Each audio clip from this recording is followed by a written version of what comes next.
National Book Award. Out of 10 long list books, 4 of them were written by women.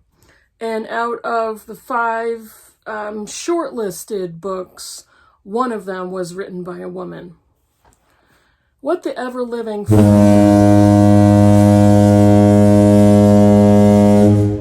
Hey BookTube, it's Kim at Middle of the Book March. Today I've got a tag, and it is the Book Nostalgia tag. This was originated by Noah at Everyone Who Reads It Must Converse. I was tagged by Sean, the Book Maniac, who went on to tag millions of booktubers. All right, I'm exaggerating just a little bit. There are 10 prompts, and it's basically exactly what it sounds like. Books that cause you to feel nostalgic about something. And I didn't organize my books yet, so I'm going to try to do that real quick. I have, here we go, the first one on the book for the first prompt. Oh, brother. The first one, number 1, is the oldest book from your life that you still own. I've showed this on my channel before, but when I was a kid, every time I was sick and had to stay home from school, I read this book cover to cover. And this is Alice in Wonderland and Through the Looking Glass by Lewis Carroll. This copy, and I think it's so old that it doesn't have a publishing date on it. Oh, sorry, it does. 1946 by the World Publishing Company. Rainbow Classics, and it is this edition. This one has all of those really funky original illustrations, and I've showed this on my channel before. But this is the copy that I read when I was a kid, and this book cover to cover.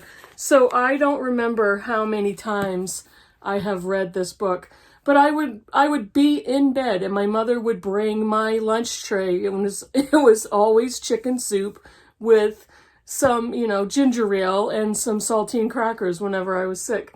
So over the years, I may have stayed home from school twice every single year, and I read this every single time. And I've had this, again, since I was a child. Number 2 is the first loved library book. I can't remember. I started going to the library when I was probably 5. I don't remember my first library book that I loved. I truly don't. I remember absolutely loving the library. And we would go to the library and we would stay for hours, and I would just read at the library, and I would have a pile of books and just be looking through them. When I was a little older, my favorite thing in the entire world was the bookmobile. For those of you who may remember that, I grew up in a little tiny remote town in Ohio, and they didn't have a library until I was probably, I was going to the library around 5 or 6, so I think they had just built up a very small town library into a bigger one. But the bookmobile, every summer, oh gosh, did I love that thing. And I took books out from that all the time. I just can't remember any specific books. It's almost impossible. Number 3, a book given to you.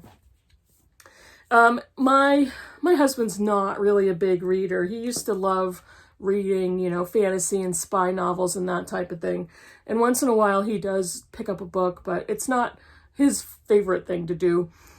But one of the best things that he does is he will ask me for a list of books that I want for birthdays and Christmas, and he will go and buy me books off my list. So I'd never know which ones he's going to buy.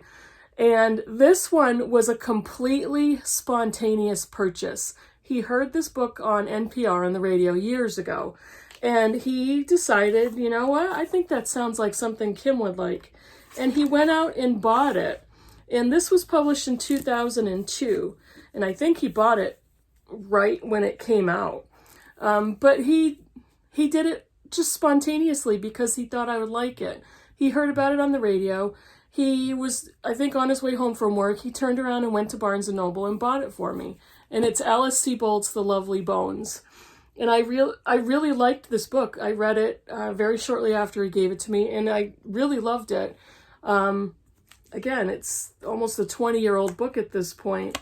But I thought it was very good, and I was so moved by the fact that he thought of me spontaneously and went and bought it for me. The other one, I have two. The other one is I used to work in financial services. So I used to work for a bunch of stockbrokers. And one of them was very kind of cerebral and internal. He used to be in his head a lot. We got along really well. And we used to talk a lot about cultural things and art and books and all of that. And I had talked to him about my love of literature, and I wanted to go back to school, or I wanted to at least take courses in literature. And he went to an antiquarian bookstore in the town that we were working in, and he bought me a gift for Christmas. And this is Walt Whitman's Leaves of Grass. I don't know how old this book is, but actually I think I lied again. I can tell you that. This was copyrighted in 1900. And it is, there's an original illustration of Walt Whitman. But this is a leather-bound book of poetry. I don't think, no gilded pages. But the pages are just kind of like that onion skin, very thin pages. And he bought me this just because he knew I actually loved Whitman from college, and I just thought, again, it was so moving that he went to this bookstore specifically to buy me a gift. When you work for stockbrokers, they tend to give a lot of gifts and bonuses. and I was just, again, I was so moved by this that he thought that highly of me that he went and bought that. Let's see, number 4, a book recommended to you. This will come as a surprise to nobody. We get a lot of books recommended on BookTube, but not individual specific book recommendations. There's so many books that we see on other BookTubers' channels. This one was a specific recommendation by a subscriber and a commenter who I think I had talked about The Overstory by Richard Powers, which I really hated. And Indie Driven, who is a commenter and a subscriber who used to have her own BookTube channel, said, well, if you didn't like that book, perhaps you'll like Greenwood by Michael Christie. This was one of my favorite books of this year so far. This is an extraordinary book. I absolutely adore it. And even the physical book, I mean, I've showed this before. There's copper-colored foil on the front cover. And this is a green book. It's made of all recycled material and natural materials. I read this as a buddy read with Leo from A Little Book Life, and we both devoured it in probably 3 or 4 days and absolutely loved it. It was a glorious recommendation. So happy I read it. Let's see, number 5, a buddy read text. Again, no surprise to anybody. I read these last year. There's 2 books, same author. This was my very first buddy read back in March of 2020. And in December of 2020, last year, I read another of her novels. The first one is Middlemarch by George Eliot. And I read this with Alba from Seriella back in March for March of the Mammoths. And that was the first buddy read I ever did on BookTube. I read Daniel Deronda in December of last year with Alba as a buddy read. And Alba and I have a deep love, mutual adoration society for George Eliot. And both of these books are 2 of my favorite books of all time. And I think over the years I've come to realize that the classics are usually the ones that end up on my favorites lists.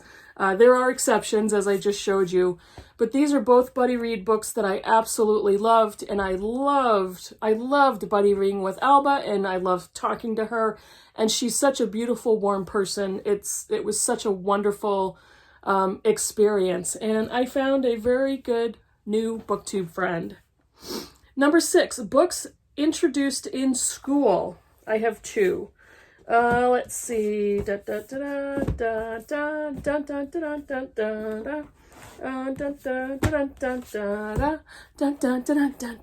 Okay, and if you know that song, let me know. Name that tune. These 2 books I read in high school. And, you know, so many times in high school, Moby Dick was one. I was assigned a book, never read it, bought the Cliff Notes, wrote the paper, I was done. But these two books I read cover to cover probably a couple of times because I loved them so much. The first one was A Tale of Two Cities by Charles Dickens. And this is one of his shorter books. But this is set during the French Revolution. And, you know, one of the most iconic first lines in a book ever, especially in a classic, it was the best of times, it was the worst of times. And, you know, if you say those words, pretty much anybody knows which book you're talking about. I absolutely loved the story. I loved the writing. I just gobbled this up in high school. The other one was Nathaniel Hawthorne's The Scarlet Letter. This, I think, kind of sparked my feminism because when I read this story, I thought it was bullshit that Hester Prynne had to wear a scarlet letter, considering the rest of the narrative and who actually was the guilty party in this story, the hypocrisy and the judgment and the self-righteousness of Puritan New England. And I just loved this book. Hated the movie. The movie is awful, but this was an incredible book. And every time I think of it and every time I want to reread it, I think about high school and I think about how much I loved it that first time. Let's see. Number 7, genre fiction that inspires nostalgia. Again, I don't think this will come as a surprise to anybody either. Genre fiction, I immediately knew this was going to be fantasy, and this was sparked by The Hobbit by J.R.R. Tolkien. And I've also loved the whole Lord of the Rings series. But I read this in middle school. I was probably 11 or 12 when I first read it. And it's just absolutely loved it and knew that I loved fantasy. Before this, I believe I read The Lion, Witch, and the Wardrobe by C.S. Lewis. At the time, having no idea that it was a religious-based fantasy series.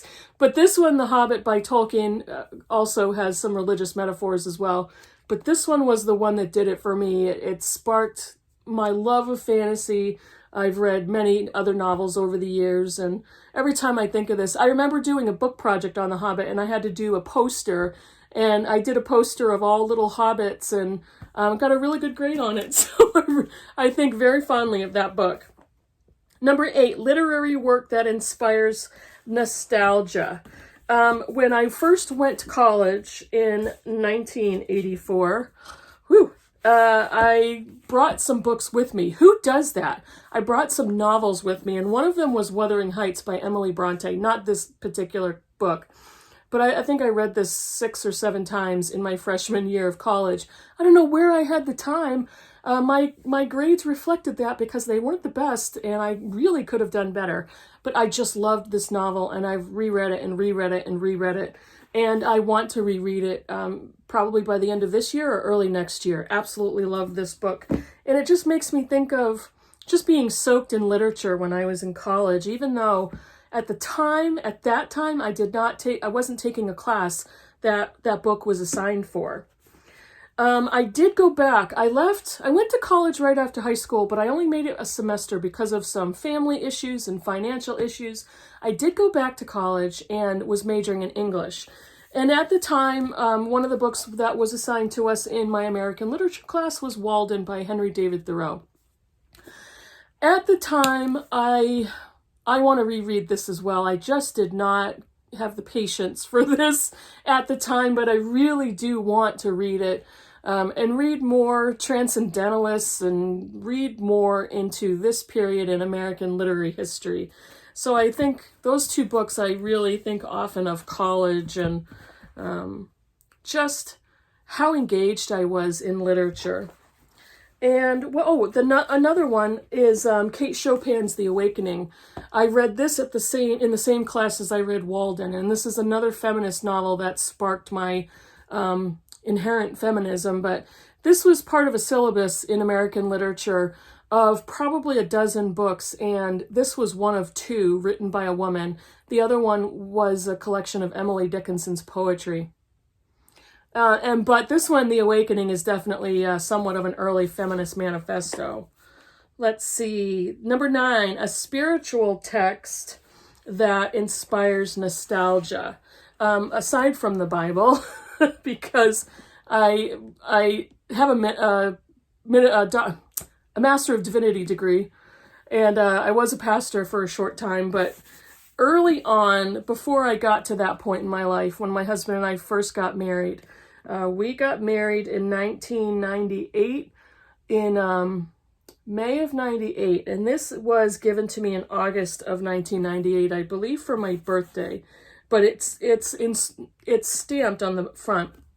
This is the Christian Worship Lutheran Hymnal, and my in-laws gave this to me, and they had my name and the date stamped on the front of it. And this is a collection of hymns, Lutheran hymns, and in the front is the order of service for different worship services and ceremonies. The communion is in here, as well as marriage service, different creeds and prayers of the church, personal prayers for worship.